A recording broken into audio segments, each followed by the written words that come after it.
There will come a moment when the world feels like it's slipping out of our hands, a moment when truth fractures, when certainty evaporates, and when humanity stands face to face with the most terrifying deception ever created.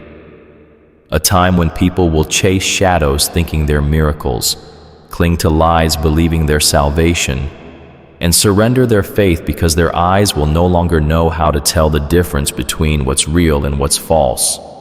Before anything begins in this video, I want to know something powerful from you. Where in the world are you watching this from? And if you're interested in more content that strengthens your faith and prepares your heart for what's coming, subscribe to this channel so you don't miss anything. The warnings about Dajjal were not whispers in ancient texts. They were urgent, repeated, emphasized by the Prophet Muhammad more than any other fitna. He told us that every prophet who ever walked this earth warned their people about him, meaning this is not a myth, not an exaggeration. This is a threat so real that divine messengers spanning centuries spoke about it with fear in their voices. Imagine a figure whose arrival is nothing like the storms or disasters we're familiar with, but something far more dangerous, a deception that infects the mind. A presence so overwhelming that the prophet didn't say, "Prepare to confront him." He said, "Flee," because this is not a trial of strength, it is a trial of perception. And in this terrifying prophecy, in this warning that spans generations, Allah gave us one weapon, one surah that acts as a shield, a protection so specific, so essential, that without it, a believer becomes exposed to illusions designed to break even the strongest hearts. But before we understand why this surah carries such power, we must understand what makes Dajjal's trial unlike anything humanity has ever faced. Dajjal is not coming with armies of steel.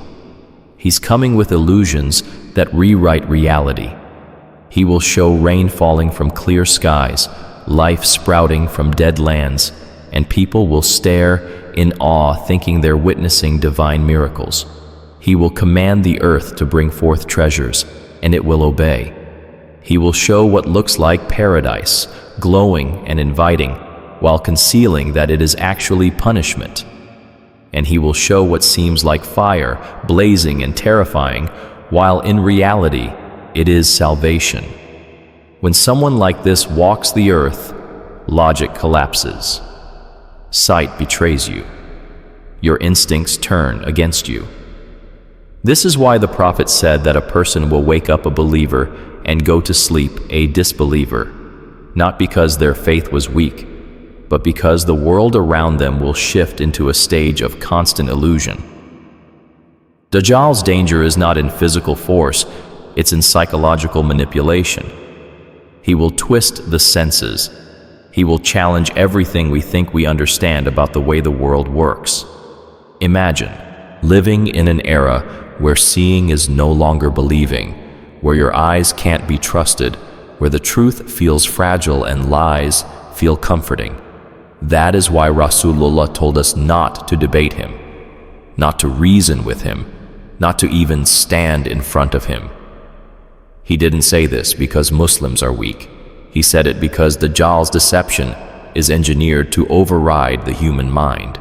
And yet, even in the face of this unimaginable threat, Allah did not leave us exposed. He gave us Surah Al-Kahf, a surah crafted with themes that dismantle Dajjal's tricks before they can take root in the heart. What makes Surah Al-Kahf extraordinary is that it doesn't just offer protection as a blessing. It offers protection through transformation.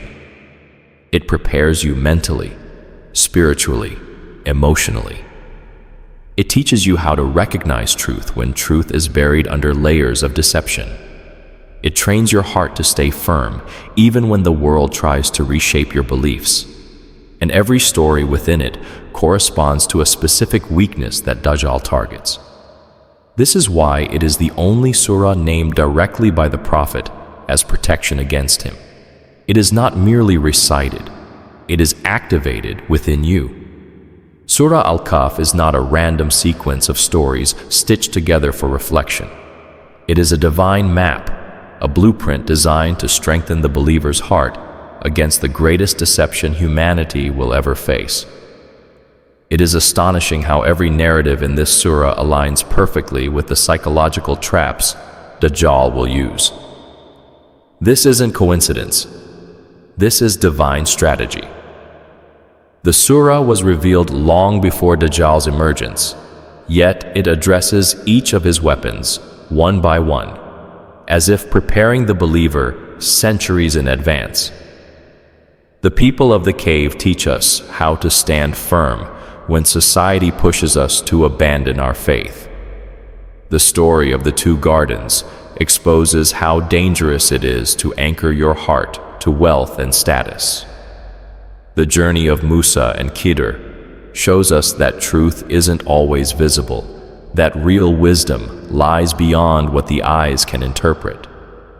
And the mission of Dhul-Qarnayn reminds us that power without humility becomes corruption, the very corruption Dajjal thrives on. When these stories are placed together, they form a shield made of conviction, humility, patience, and clarity, qualities Dajjal wants to shatter within us. This surah doesn't simply warn, it trains. It doesn't simply comfort, it prepares. And when its lessons settle deep within the heart, the illusions of Dajjal lose their shine, their strength, and their ability to mislead. You begin to recognize patterns, tricks, temptations, and false promises before they even reach you.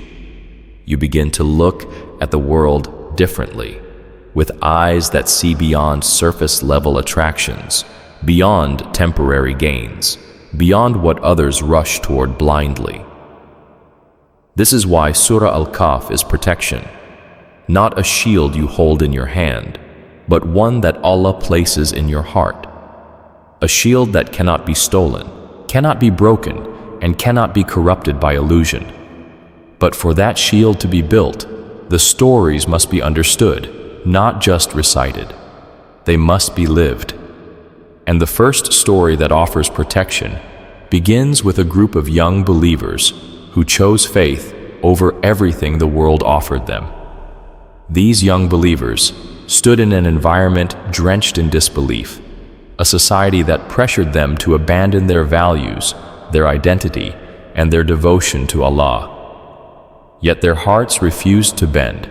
They chose exile over acceptance, caves over comfort, and faith over fear. Their story is not just inspiring, it is a mirror held up to our own time.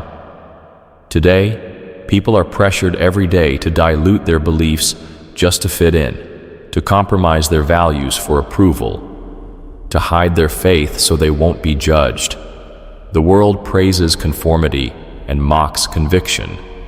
But the people of the cave teach us that standing alone with Allah is more powerful than standing with a crowd without Him. Their courage was not loud, it was not dramatic, it was quiet, steady, and anchored in certainty. And that is exactly the kind of faith the end times demand. Because when Dajjal appears, it won't matter how many people follow him, the majority will. What will matter is whether your heart can stand firm even if the entire world kneels. Dajjal's greatest attack is ideological. He doesn't simply tempt the body, he targets the worldview. He reshapes belief. He manipulates perception. He will make disbelief look modern, progressive, intelligent, and attractive. He will make faith look outdated, restrictive, and irrational. People will follow him not because they are evil, but because they will no longer recognize truth when they see it. The people of the cave refuse to let society rewrite their beliefs, and that resistance is the first defense against Dajjal's influence. They teach us that truth does not need approval to be truth. Faith does not need a majority to remain valid, and a believer does not need the crowd when they have the Creator. This story builds the first layer of protection, the strength to stand firm even when standing firm feels impossible. From this lesson emerges a powerful realization. Surviving the end times is not about strength of the body, but strength of conviction. Because Dajjal will not overpower people through violence, he will overpower them through confusion. He will flood the world with narratives that twist reality, and those who depend on society for validation will collapse under his influence. But those whose hearts mirror the perseverance of the people of the cave, those who understand that faith shines brightest when the world grows darkest, will be protected by Allah in ways beyond human comprehension. This is why Surah Al-Kahf begins with them, because protection starts with the heart, and the heart must be trained to love truth even when the world hates it, to remain firm even when standing firm comes with consequences, and to choose Allah even when the world offers everything else. Dajjal's influence is not only about deceiving the eyes, it is about seducing the heart, especially through the most powerful temptation mankind has always struggled with: wealth. From the beginning of time to this very moment, countless people have been guided by their faith until money whispers to them, promising ease, comfort, status, and power. The story of the two gardens confronts this weakness directly, showing how wealth, when it enters the heart, can corrupt a person without them even realizing it. This story does not criticize wealth itself. Islam never forbids wealth, but it exposes the disaster that unfolds when a person begins to believe that their success is self-made, that their luxury is guaranteed, and that they are untouchable because of what they own. The man in this story was surrounded by abundance, gardens overflowing with fruit, streams flowing through his property, prosperity that made people envy him. But instead of allowing his blessings to humble him, they inflated him. His tongue began to speak arrogance. His heart began to forget the one who provided everything. He looked at the believer beside him and dismissed him as insignificant, as someone beneath him, simply because he didn't possess the same material success. He let wealth dictate his worth, and once that happened, he became blind to truth. This blindness is exactly what Dajjal exploits. Because Dajjal will not just offer illusions, he will weaponize people's hunger, desperation, and desire for comfort. He will provide food during famine. He will provide wealth during poverty. He will provide security during global chaos, and he will demand loyalty in return. Those who worship wealth will fall into his trap effortlessly, because when your heart is owned by money, the one who offers money becomes your master. The story of the two gardens teaches that a believer's heart must attach itself only to Allah, never to possessions, never to success, never to status, because those things can be taken in an instant. And in the story, that is exactly what happened. Allah stripped the arrogant man's gardens until nothing remained, not even a remnant of the luxury he worshipped.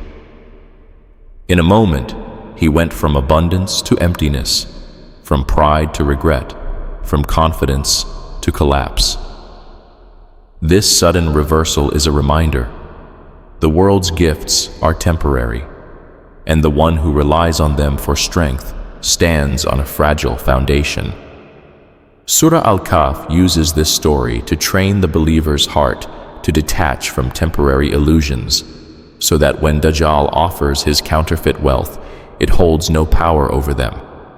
Because a person who knows that risk comes from Allah alone can never be manipulated by someone who pretends to control it. This is the second layer of protection, liberating the heart from the chains of materialism before the one who weaponizes wealth arrives. And while wealth blinds some people, a different form of blindness affects others: the belief that what our eyes see is all there is. This is the weakness Dajjal will exploit the most. He will present illusions, miracles, and signs that appear divine. People will witness extraordinary events and instantly believe he is chosen, favored, or even divine, simply because what he shows them defies logic. But Surah Al-Kahf dismantles this dangerous dependence on the physical senses through the story of Musa and Khidr. In this story, every action Khidr takes appears wrong, confusing, or harmful on the surface. Damaging a boat, taking the life of a young boy, constructing a wall without any reward. Each act seems unjust and illogical when viewed through ordinary perception. Musa reacts the way anyone would react, because his knowledge is based on what is visible. But Khidr represents a deeper truth. Reality is not limited to what the human eye can interpret. Every action had a reason. Every moment had a purpose. Every hardship concealed a mercy. And each event, though puzzling, was part of a divine plan far more layered than Musa initially understood. This story teaches the believer that wisdom exists beyond appearance, that truth is not always obvious, and that Allah's plan unfolds in ways our limited perception cannot always grasp. This lesson is crucial because Dajjal's greatest weapon is illusion. He will present falsehood dressed as truth, miracles that appear supernatural, and deceptions that override human logic. Without the humility to accept that our senses can be deceived, people will follow what seems convincing instead of what is real. But the story of Musa and Khidr strengthens a believer's ability to look beyond appearance, to question what seems obvious, and to trust Allah's guidance over their own eyes. It teaches patience with the unseen, patience with confusion, and patience with the gaps in our understanding. It trains the heart to resist the urge to jump to conclusions simply because something looks miraculous or threatening. And most importantly, it implants a deep awareness that not everything that looks harmful is harmful, and not everything that looks beneficial is good. This becomes a spiritual shield against Dajjal's illusions. Because when the world is overwhelmed by signs that seem supernatural, the believer who carries the lessons of Musa and Khidr will not fall for surface-level interpretations. They will analyze, reflect, question, and ground themselves in revelation instead of emotion. This is the third layer of protection, training the mind to see through illusion and the heart to trust the unseen. There is another force Dajjal will manipulate: authority. Power in the hands of a corrupt soul becomes a weapon capable of reshaping society, influencing belief, and bending people's decisions under fear or admiration. Dajjal will not simply deceive with illusions.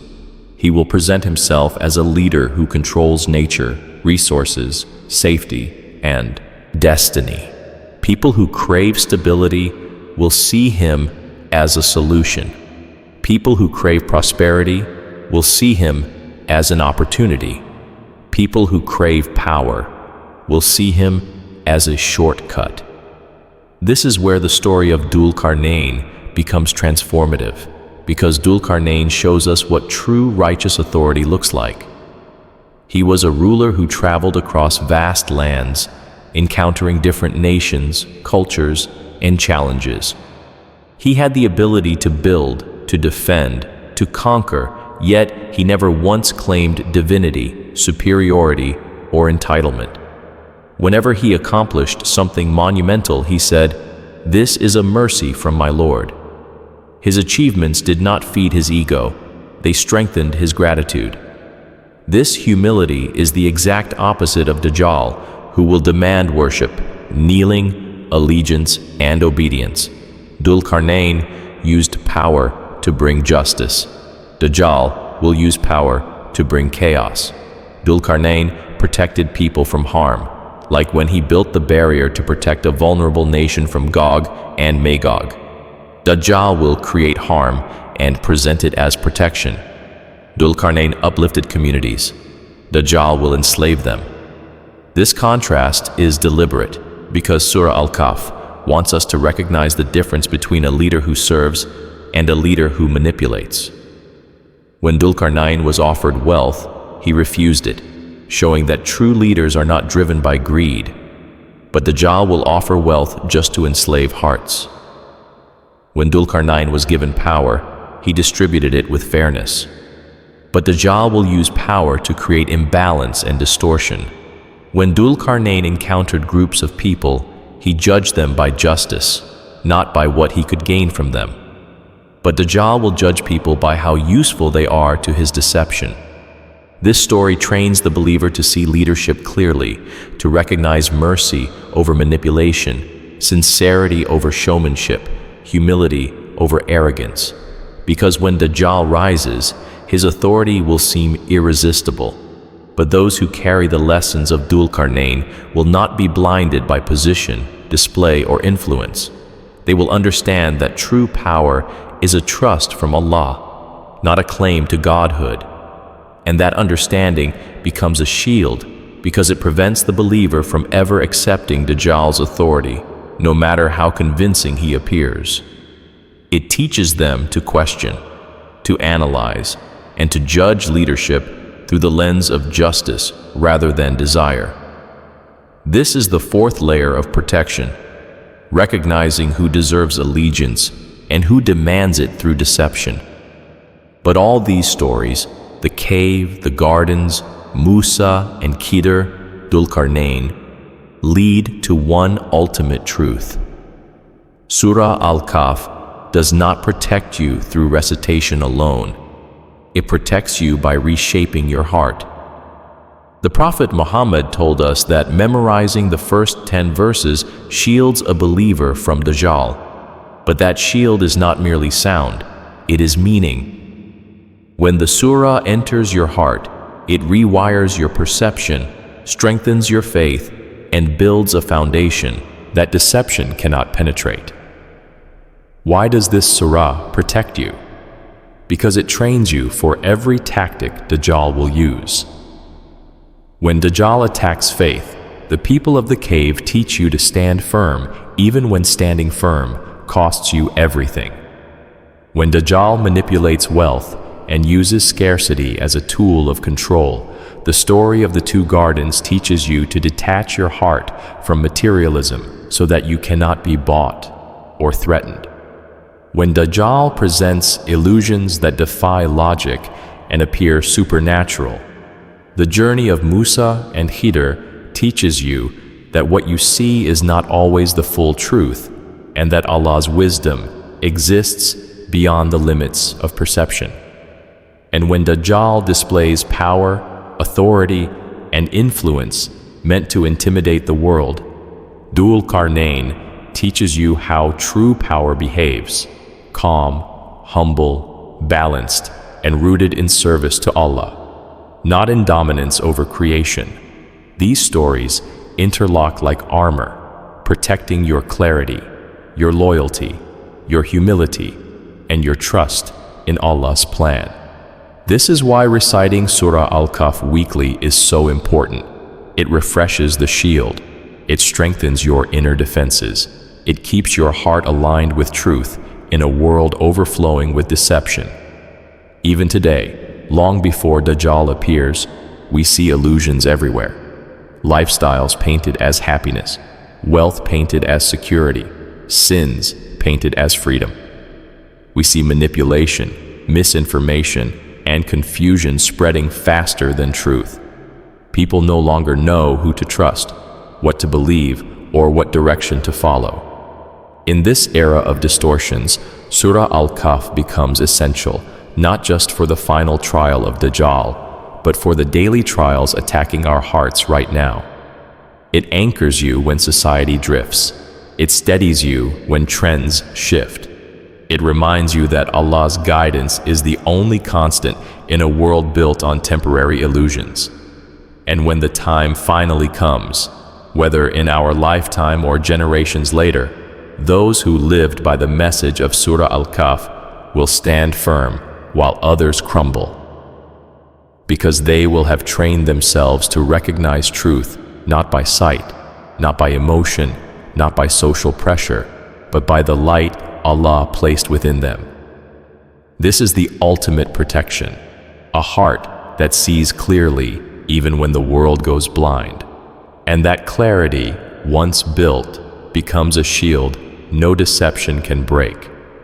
a shield that guides you through the world's fitan until the day you return to Allah, protected, prepared, and purified.